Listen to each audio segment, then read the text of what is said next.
భారత్కు సంబంధించిన open source intelligence అని అంటారు. వీళ్ళు కొన్ని చిత్రాలను విడుదల చేశారండి.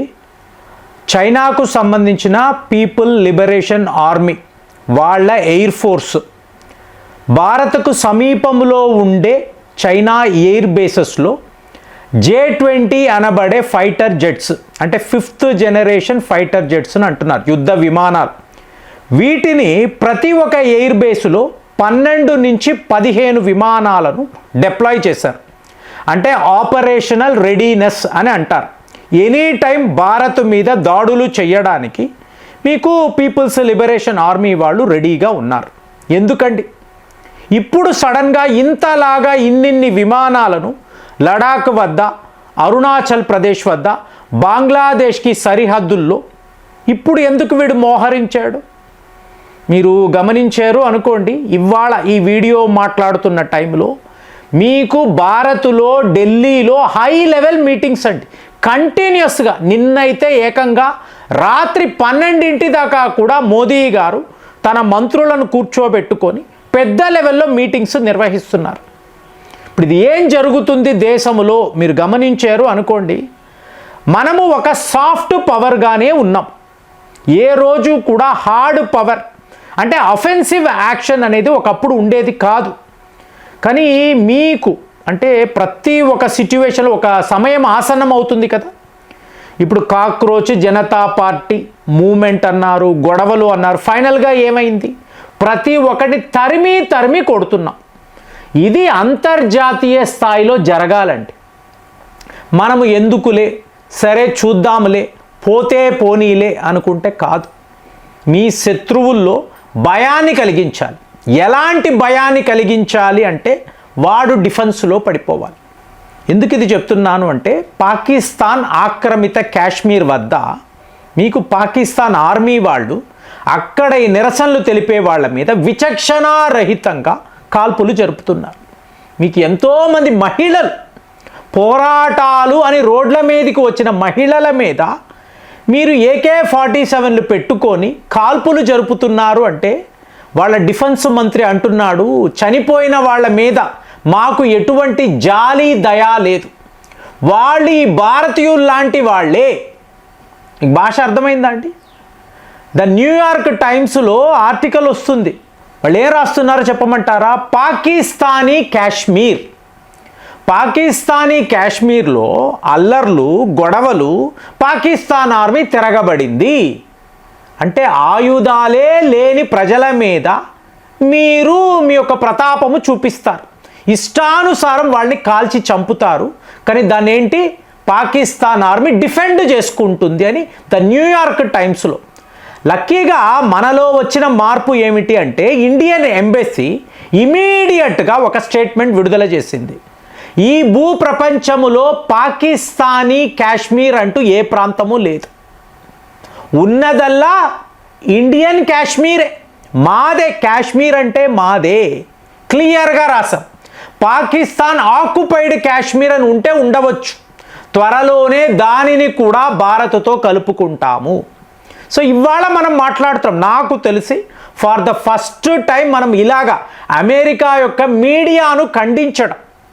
ఇప్పుడు వాళ్ళని గమనించారు అనుకోండి, పహల్గామ్ దాడులు జరిగాయి కదండి.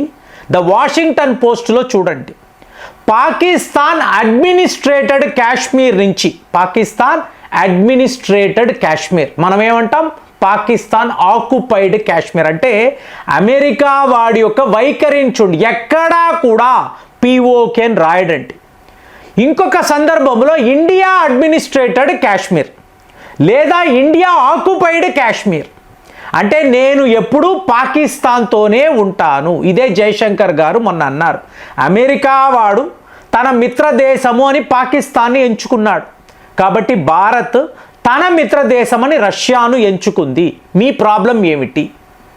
సో ఇప్పుడు మనం అన్నాము అయిపోయింది, అలా కాదండి. ఎలాంటి ఒక భయాన్ని మీరు సృష్టించాలి అంటే, ఇప్పుడు చైనా వాడు ఇన్ని ఫైటర్ జెట్లు ఎందుకంటే తీసుకొచ్చి పెడతాడు? రేపు మనము ఈ POK మీద దాడులు చేస్తే మనం లిటరలీ వెయిటింగ్ అండి. ఎందుకంటే ఆ వీడియోలు చూస్తే చాలా డిస్టర్బింగ్గా ఉన్నాయి. వాళ్ళు ఇలా చేతులెత్తి భారత్ మమ్మల్ని కాపాడు మా ప్రజలు ఇలా చనిపోతున్నారు, పిల్లలు మహిళలు అవుతున్నారు, ఎంతకాలము మేము ఇలా ఉపేక్షించాలి, దయచేసి మమ్మల్ని కాపాడండి అంటే ఆ రోజుల్లో మరి బంగ్లాదేశ్ కోసం మీరు యుద్ధము చేశారు కదండి, ఇవాళ మీ పీఓకే కోసం మీరు యుద్ధము చెయ్యొచ్చు కదా అంటే ఒకే ఒక విషయం అంటే ఇంతంత లెవెల్లో మీటింగ్స్ ఏంటంటే మీకు ఈ చీనబ్ రివర్ వద్ద డ్యామ్ ఉందండి, దీనివల్లే మీకు మేజర్ ప్రాబ్లమ్స్ వస్తాయి. కాబట్టి పాకిస్తాన్ వాడు ఇక ఆవేశపడిపోయి కోపముతో డ్యామ్ పైన వాడు దాడులు చేస్తే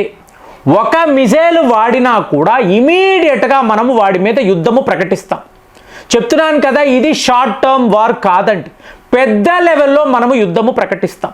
మరి పాకిస్తాన్ని కాపాడాలి కదా, పీఓకే ప్రజలను గాలికి వదిలేశాడు చైనా వాడు, ఇవాళ పాకిస్తాన్ని కాపాడడానికి వాడి విమానాలతో వస్తాడు.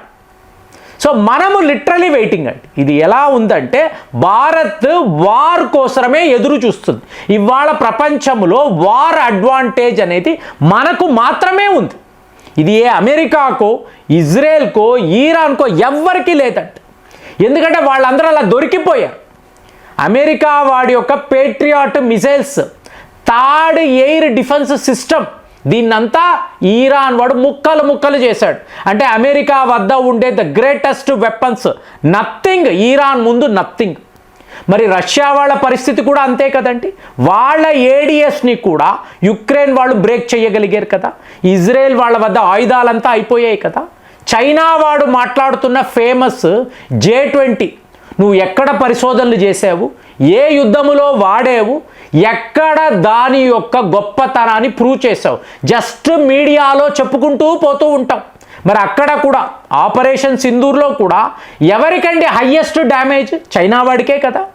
వాడి PL-15, వాడి యొక్క HQ-19, ఈ ఏడిఎస్ అన్నీ పోయాయి కదా.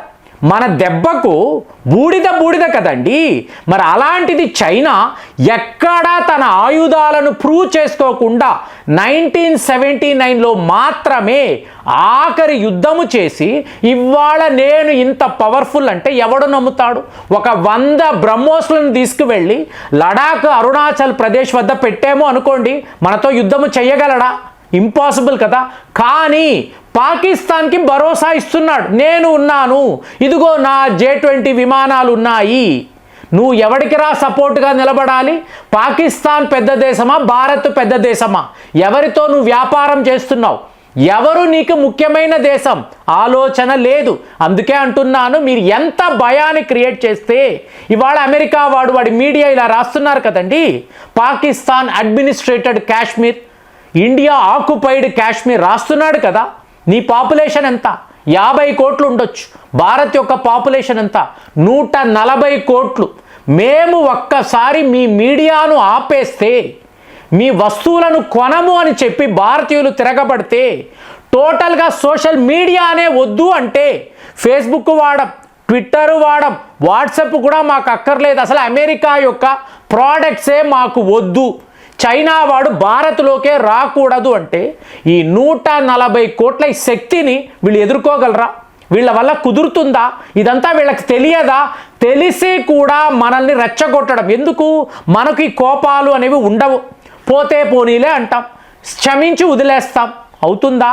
ఇవాళ వీళ్ళలో ఎంత భయాన్ని క్రియేట్ చెయ్యాలో అలాంటి ఒక భయాన్ని క్రియేట్ చేసినప్పుడే వీళ్ళు దారిలోకి వస్తారు. నా మాటలను మీరు అంగీకరిస్తున్నారా లేదా? కామెంట్స్లో రాయండి. మళ్ళీ వచ్చే వీడియోలో కలుద్దాం. జై హింద్.